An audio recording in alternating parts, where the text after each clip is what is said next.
वंदे मातरम के 150 वर्ष पूर्ण होने के उपलक्ष्य में आयोजित कार्यक्रम में नेता प्रतिपक्ष जयराम ठाकुर ने कहा कि वंदे मातरम केवल एक नारा नहीं बल्कि भारत की स्वतंत्रता संग्राम की आत्मा और मूल मंत्र है। उन्होंने कहा कि यह शब्द स्वतंत्रता की इस लड़ाई का प्रतीक है जिसने देश को एकजुट किया और आजादी के प्रति जन जन में चेतना जगाई। जयराम ठाकुर ने कहा कि वंदे मातरम कोई स्वर नहीं, यह देश की स्वतंत्रता का मंत्र है। देश भले आगे बढ़ रहा हो लेकिन जिन लोगों ने आजादी के लिए अपना योगदान दिया उन्हें सदैव याद रखना हमारा कर्तव्य है। उन्होंने इस अवसर पर प्रधानमंत्री नरेंद्र मोदी का आभार व्यक्त करते हुए कहा कि उनके नेतृत्व में देश संस्कृति, राष्ट्रभक्ति और आत्म गौरव की दिशा में नई ऊंचाइयों को छू रहा है।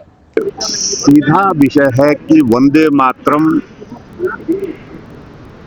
पूरी स्वतंत्रता की उस लड़ाई का, उस आंदोलन का मूल मंत्र रहा है। और जिस वंदे मातरम को बोलते बोलते उस वक्त देश की आजादी के लिए, देश की स्वतंत्रता के लिए, उससे ये देश की आत्मा से जुड़ा हुआ विषय है। ये शब्द नहीं, ये स्वर नहीं, ये तो कुल मिलाकर के देश की आजादी का मंत्र है एक तरह से। और उस दृष्टि से आज भारत एक मुकाम पर पहुंचा है दुनिया के मानचित्र पर।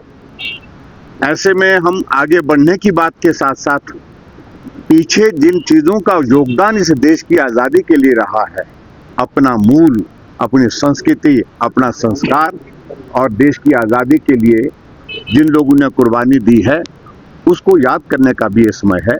और उस दृष्टि से मैं प्रधानमंत्री नरेंद्र मोदी जी को इस बात के लिए बधाई भी देता हूं, उनके इस फैसले का अभिनंदन भी करता हूं कि हम चाहे दुनिया के किसी भी मुकाम पर प्रगति करते हुए पहुंच जाएं, लेकिन उसके बावजूद अपने देश की आजादी के लिए रहना चाहिए, याद रहना चाहिए। उस दृष्टि से एक ऐतिहासिक ये फैसला लिया गया है और मैं सभी उन वीर जवानों का, खासतौर से उस वक्त, तो आज इस कदर है कि दुनिया की सबसे बड़ी पार्टी है, नरेंद्र मोदी जी हमारे नेता हैं, नड्डा जी हमारे पार्टी के अध्यक्ष हैं, अमित शाह जी जैसे संगठन और सरकार चलाने में जिन लोगों की बहुत महत्वपूर्ण भूमिका रहती है, उनके मार्गदर्शन में भारतीय जनता पार्टी एकजुट है, चट्टान की तरह।